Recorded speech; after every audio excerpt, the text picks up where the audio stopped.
The year was 490 BC on the plains of Marathon, just 26 miles from Athens. The Persian Empire suffered a defeat so unexpected that it sent shockwaves from Greece to the royal courts of Persia. King Darius the Great had launched the first invasion as punishment. Athens had dared support a rebellion against Persian rule, and Darius intended to make an example of them. Instead, he was humiliated. The Athenian army, smaller, lighter, and outnumbered, shocked the world by smashing the Persian force in a fierce, sudden charge. Persian losses were catastrophic. Their survivors fled in chaos back to their ships, and the Aegean Sea swallowed thousands as they retreated. For Darius, the defeat was not only a military embarrassment, it was a stain on his legacy. He swore to return with overwhelming force, but before he could act, civil unrest and rebellion tore through his empire. Darius died with vengeance unfulfilled. His dreams of punishing Greece passed on to his son and heir, Xerxes. Xerxes inherited more than an empire. He inherited his father's unfinished fury. Tall, regal, and raised amid unimaginable luxury, Xerxes believed he was destined to succeed where Darius had failed. To him, Greece was a splinter small, annoying yet dangerous if left alone. But more than that, the Greeks had dared to defy Persia. And in Persia, defiance was met with divine retribution. For 4 long years, Xerxes prepared. Royal scribes spread across the empire, drafting soldiers from every corner of his dominion. From the sun-scorched deserts of Egypt, from the rugged Zagros mountains, from the golden plains of Lydia, from India and Bactria and Babylon, they came. Tens of thousands upon tens of thousands.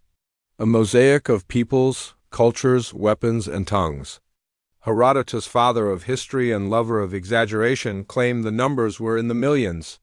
Modern estimates suggest between 70,000 and 300,000 soldiers marched under Xerxes' banner, supported by engineers, cooks, mule drivers, craftsmen, architects, and slaves. The true number, but what is certain is that the army was vast, disciplined, and terrifying. To move such a force required feats of engineering the world had never seen. Xerxes ordered a massive canal carved through the Athos Peninsula so his fleet could avoid deadly storms. He commanded his engineers to build a floating bridge of ships across the Hellespont, binding Asia and Europe together under his feet. When a storm destroyed the first bridge, Xerxes was enraged. The waters, he declared, had insulted him. He ordered the sea whipped and branded with hot irons. The engineers responsible were executed. This was a king who demanded obedience from nature itself.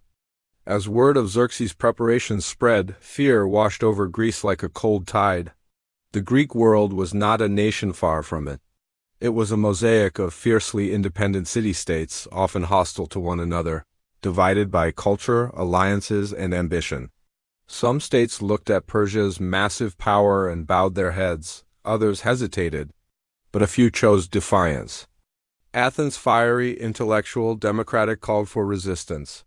Sparta, harsh, disciplined, uncompromising, agreed. With danger at the doorstep, the rivalries of generations were set aside. A fragile Hellenic league formed, and the leadership of the land forces fell to the Spartans, the unquestioned masters of war. Yet to understand why 300 Spartans willingly marched toward certain death, one must first understand who they were. Sparta was unlike any city the world had ever seen. Where Athens cultivated philosophers and playwrights, Sparta cultivated warriors. Its society was a forge, and its citizens the iron hammered within it. Spartan children were inspected at birth, the weak were left to die. The strong entered the agoge at age 7, a brutal education designed to break the body, sharpen the mind, and extinguish fear. Boys were starved to encourage cunning, they were beaten to build resilience. They slept in darkness, hunted for their own food, and learned to endure pain in silence. They were taught not merely to fight, but to belong body and soul to Sparta. By adulthood, a Spartan warrior was a living weapon. Their women, too, were unlike any others in Greece, strong, outspoken, and respected. When mothers handed their sons their shields before battle, they uttered a command that echoed through history. "With your shield or on it?" This was the world that shaped King Leonidas and the 300 elite warriors he handpicked not for youth, but for experience. Each man had a living son to carry on his name. This was not merely a mission. It was a final march. As Xerxes' army swept down from the north, the Greeks debated strategy. It was the Athenian general Themistocles, brilliant, cunning, and often underestimated, who proposed a daring idea. Block the Persian army in a narrow pass, block the Persian fleet in a narrow strait, and force the invaders to fight where their numbers meant nothing. The perfect place to make a stand was Thermopylae, choke point where mountains pressed against sea and left only a ribbon of land wide enough for a few soldiers at a time. The pass had sulfur vents, filling the air with steam and heat, giving rise to its name, the Hot Gates. Leonidas was chosen to lead the defense, but fate intervened. Sparta's sacred festivals forbade war. The elders reluctantly allowed Leonidas to march, but only with his 300-man royal guard. To most Greeks, this looked like madness. To the Spartans, it looked like destiny. Leonidas marched north through Greece, gathering allies along the way: Corinthians, Arcadians, Thespians, and others, until the force reached roughly 7,000. As they approached Thermopylae, they repaired the ancient Phocian wall and prepared camp, knowing full well that the Persian tide was approaching. The calm before the storm was heavy. Xerxes arrived with his massive army, its shimmering lines stretching beyond sight. The ground trembled beneath their march. But the Greeks did not flee. For 4 days, Xerxes waited, expecting them to lose their nerve. Instead, he watched the Spartans comb their hair, polish their shields, and perform stretches, ritual preparations for death. Finally, he sent a messenger demanding that the Greeks lay down their weapons. Leonidas answered with 2 words etched into legend: Mola and Laba, come and take them. On the 5th day, the Persians attacked. Arrows darkened the sky. The Greeks raised their shields, and the missile storm thudded harmlessly against bronze.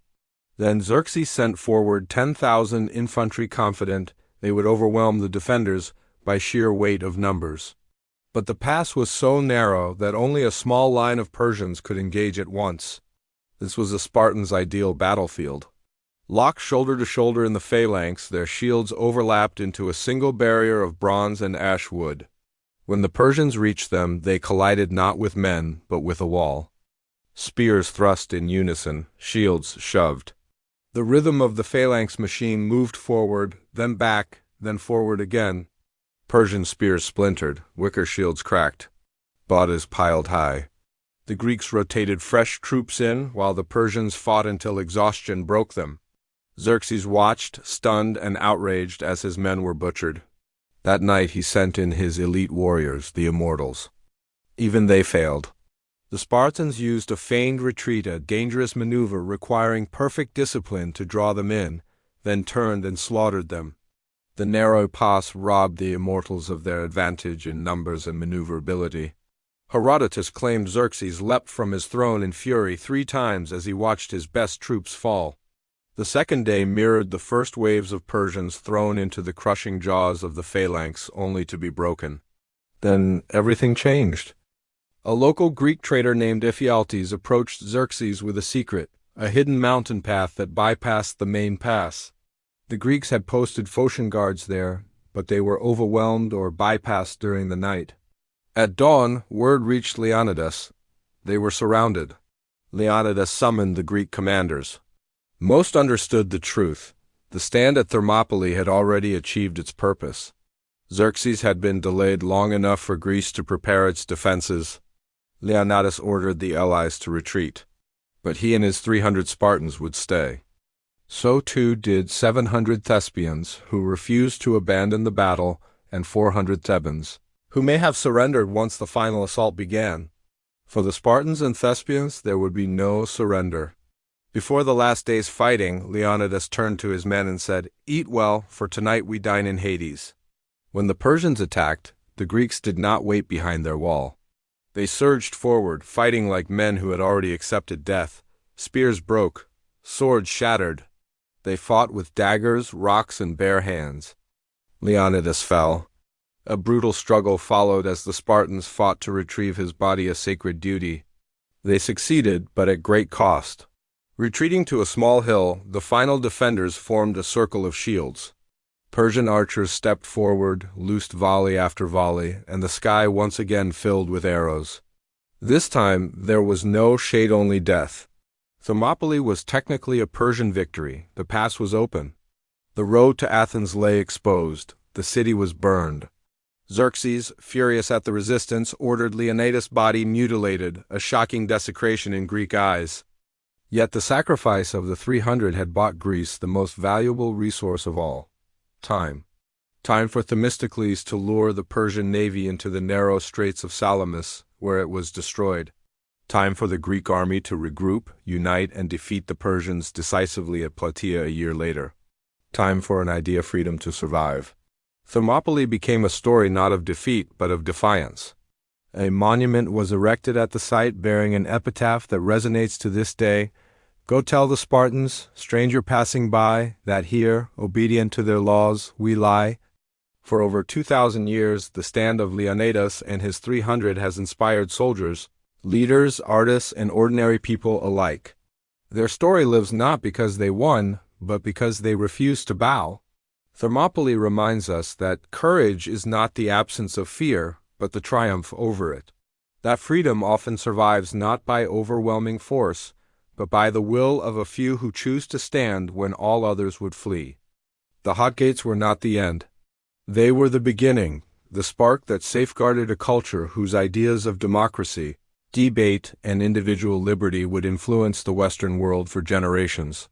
Thermopylae endures as a timeless testament. A few brave men can hold the line, and sometimes they can change the world. And that brings our journey through this legendary battle to an end. If you enjoyed this deep dive into history's most epic moments, make sure you hit that subscribe button so you never miss the next one.